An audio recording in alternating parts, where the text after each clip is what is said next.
Deməli, dünən bir rəfiqəmlə danışıram. Qızının başına iş gəlib, belə danışır, elə danışır. Ay qızın olub, nə vaxt olub? 5 il əvvəl. Qız elə danışır. Elə bilirsən ki, dünən yaşayıb bu hadisəni. Dəli oldum ki, ay bacı, niyə özünə bu qədər əziyyət verirsən? Nə olub, nə haydı, nə haraydı da, üstündən elə vaxt keçib. Bu insanlar niyə ancaq pis şeyləri yadında saxlayırlar? Uzun illər hətta bu barədə müxtəlif tədqiqatlar aparılıb. Bir çox alimlərin həddən artıq diqqətini cəlb edib bu məsələ ki, niyə insanlar məhz pisləri nəzərə saxlayırlar, niyə insanlar məsələn hansısa bir şən söhbətdən ən neqativi yadda saxlayırlar və yaxud da ki, bütün uşaqlıq boyunca hətta bir təcrübəni bölüşürlər ki, iki uşağın əkiz, hətta yumurta əkizi iki uşağın yeni il barədə xatirələrini toxunublar. Uşağın biri Santa Clausun ona xoşbəxtlik gətirdiyini, digəri isə ona konfet vermədiyini deyib. Ay, hə. Yəni eyni adam eyni hadisəni yaşayıb. Bəli, bəli. Əkizlər demək olar ki, fərqli-fərqli bu məsələyə yanaşıblar. Ümumiyyətlə elmin baxımından baxdıqda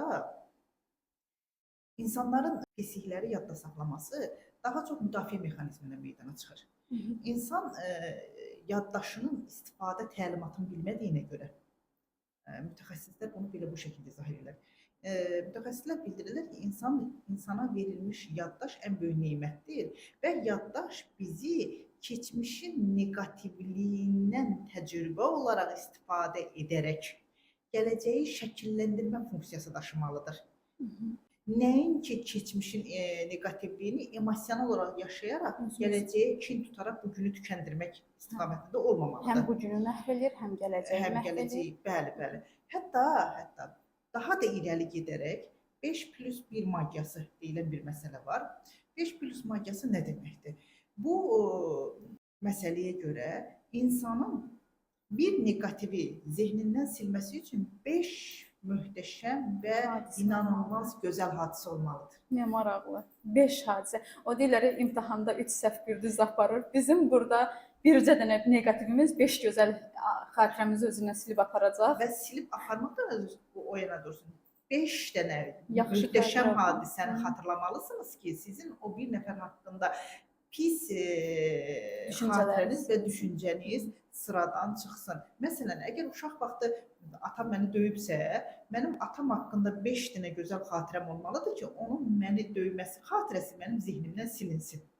Yəni bu kifayət qədər çətin bir prosesdir və insanlar negativi artırdıqca gözəl şeylərin, gözəl emosiyaların əldən çıxmasının fərqinə varmazlar. Heç unutmaram, çox gözəl bir xatirəmiz var. Sərgiyə getməyə hazırlaşırdıq və sərgiyə gedən zaman bizim yolumuzu bir nəfər orada Elmlər Akademiyasının mühafizə sistemindən bir nəfər bizim qabağımızı kəsdi. Biz parkın içərisində keçib stendi qurulmasına baxacaqdıq. İndi biz bu adamla möhkəm əsəbləşdik. Bu bizə yol vermədiyinə görə getdik, dolandıq və təxminən 1 saat 40 dəqiqə ya dəqiq onu rəqəmlərin aramı qədər yaxşı deyil. Uzun müddətdən sonra gəldik həmin yerdə mühafizəçi digərlərini buraxdı və biz də buraxdı. İndi təsəvvür edin ki, biz 1 saat nə qədər vaxt itirmişik, həddindən artıq əsəbiyik və həmin gün bütünlüklə məhv olma ehtimalı var. Və biz sərgidə stend qura-qura və düşündük ki, belə bir məsələ var. Bir insan haqqında 70-ə yaxın hüsn-zənn yaratmalısan ki, o adamla qarşı empatiya hissini formalaşsın və həmin günün gözəl nəticələnsin. Belə bir məsələ, bir yanaşma var və biz bir vərəq götürdük və başladıq həmin adam haqqında ərinmədik və həmin haqqında məsələni yazmağa, rəfiqəmdən yazmağa və biz yazdıq ki, adam gecəni çox pis yatıb, adam gecə xəstəsi olub, adam gecə xəstəxanada olub. Ağlınıza gələn hər cür pis ehtimalı ki, ona bəraət qazandıracaq. Biz 12-ci ehtimalı yazılan adam bağışladıq. Nə gözəl. Deməli, insan öz hisslərini idarə edə bilər. Bəli, insanın beyni, neyrofizioloji baxsaq, psixofizioloji baxsaq, insanın beyni bir neçə hissəyə bölünür ki, onun daha çox pislikləri depolayan beyin ibtidai beyindir. İbtidai beyindən daha ali beyin var. Burada bax, frontal lobda yerləşir. Bu beyin bizim idarə etmə və həyatı tənzimləmə yerimizdir. Məsələn, ibtidai beyin avtomatik siqnal göndərir ki, təhlükə var.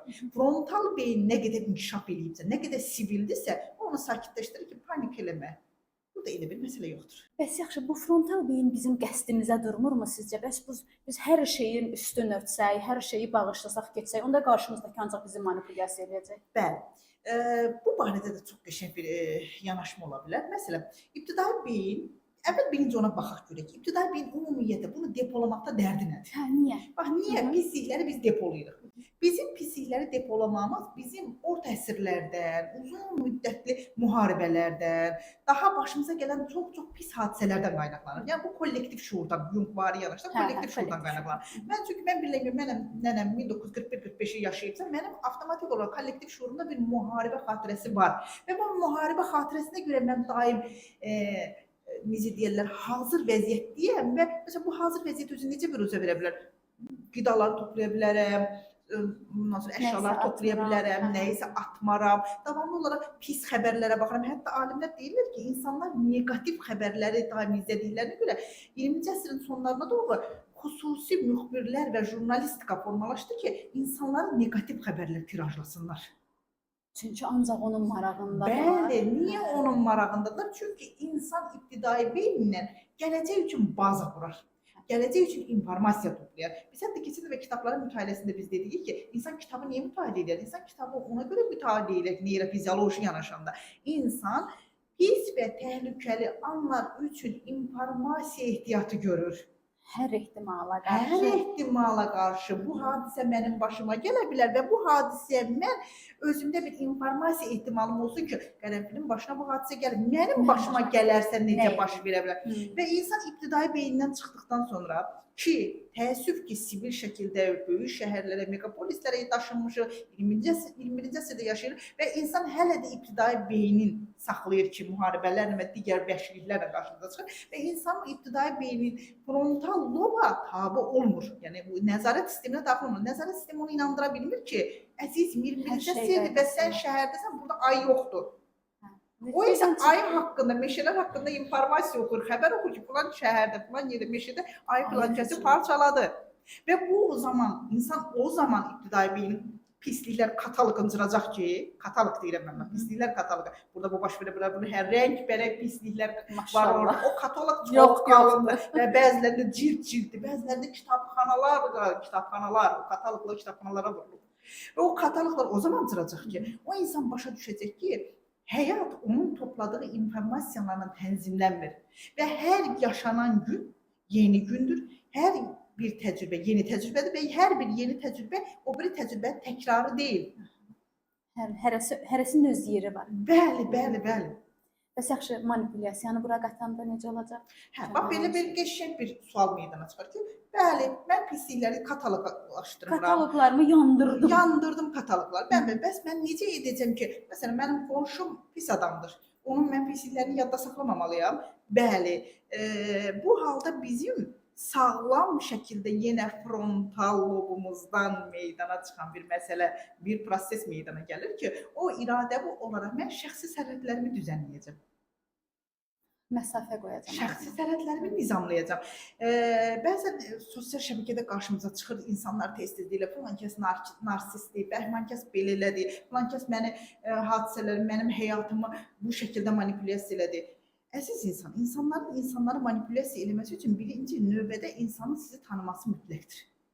Yaxşı tanımalıdır ki, zəif nöqtə tapıb. Bəli, zəif nöqtələrinizi tapıb manipulyasiya eləyə bilsin. Əgər sizin zəif nöqtələriniz qarşı tərəfə məlumdursa, deməli o adam kifayət qədər sizin şəxsi sərhədlərinizdə irəliləyib və sizin göllərinizi, bataqlıqlarınızı və dağlarınızı tanıyır.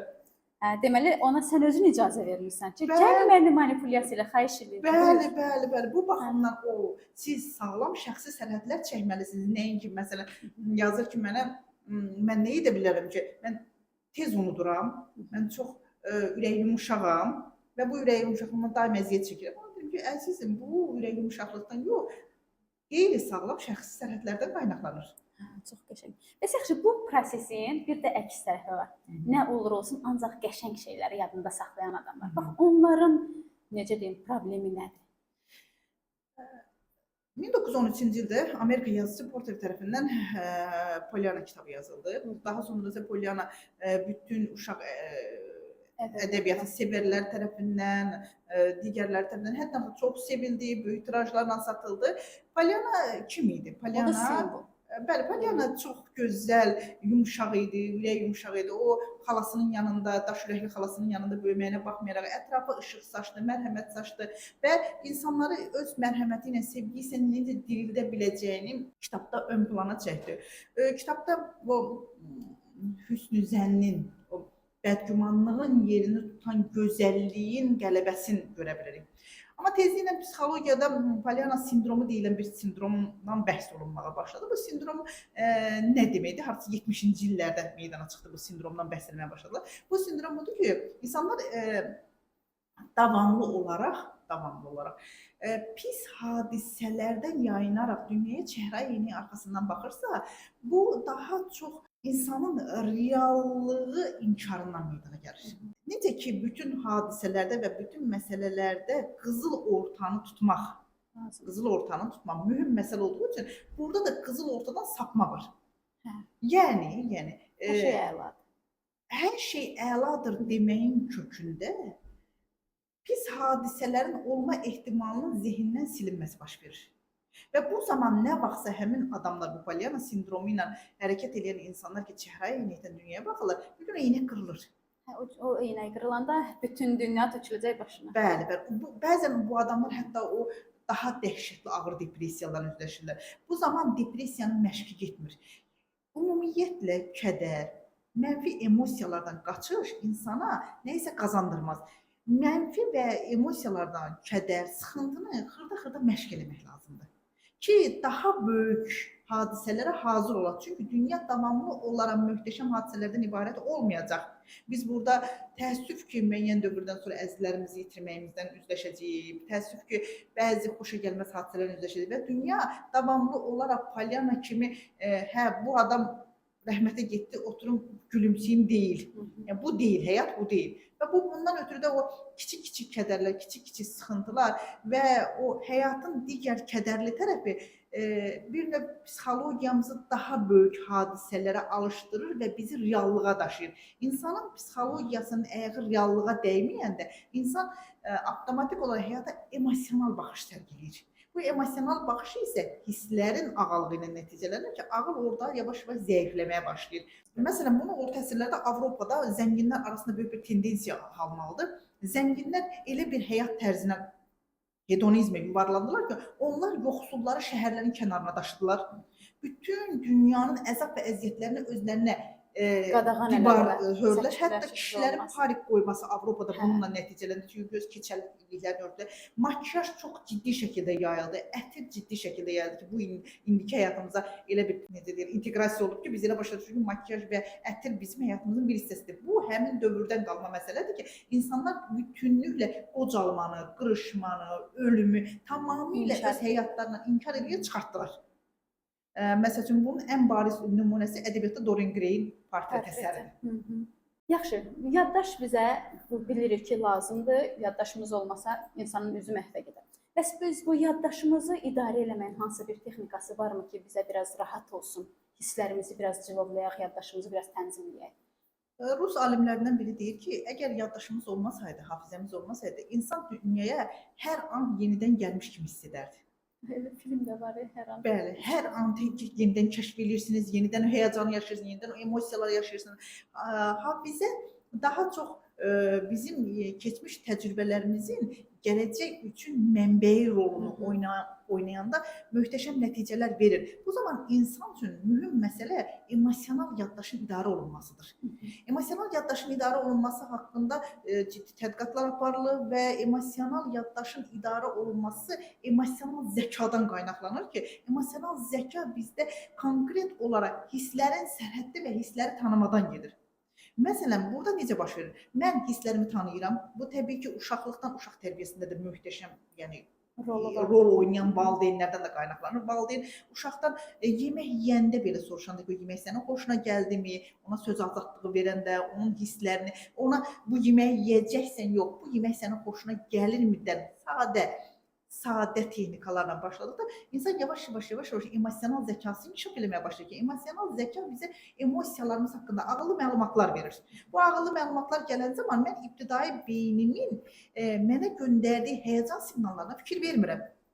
Çünki ibtidai beyin məni avtomatik olaraq daha böyük həyəcana, daha böyük qalmaqallara, daha böyük stressə və daha çox sıxıntıya kökləyəcək ki, onun vəzifəsi odur. Çünki o məni xilas eləməlidir. O məni daha çox sağlamlığıma, salamatlığıma cavabdehdir. Amma Yaşasın bu. bəli, mən əgər sivil bir beyinə gedib çatmışamsa və emosional zəkamı tanıyıramsa, mən avtomatik olaraq bulaşan, yoluxan hissləri də tanıyıram.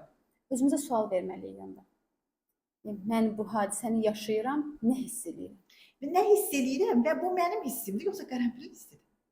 Hə, bu barədə danışmışdıq. Özümündür yoxsa kənardan qəbul edirəm? Bəli, bu yoluxucu hisslərin də fərqində olmalıyam ki, mən ümumiyyətlə yoluxucu hisslərə nə qədər açığam və mən burada təsirə məruz qaldımmı? Bu baxımdan yaddaşı emosionallıqdan çıxartdıqda, onda neqativ xəbərlərə baxmayacağam.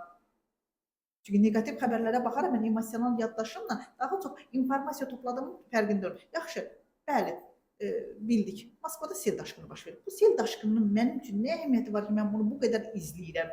Və yaxud da filankəs ailədə filan boşanma baş verdi, filan hadisədə, filan küçədə qətl hadisəsi baş verdi, filan məsələ belə oldu. Bunların ümumiyyətlə mənim üçün əhəmiyyəti nədir? Sualını verdikdə biz yaddaşla doğru, dürüst rəftar etməyə bacarırıq. Onda hər birimizə yaddaşımızla mehribanlaşmağı, dost olmağı arzulayaq. Çox sağ olun.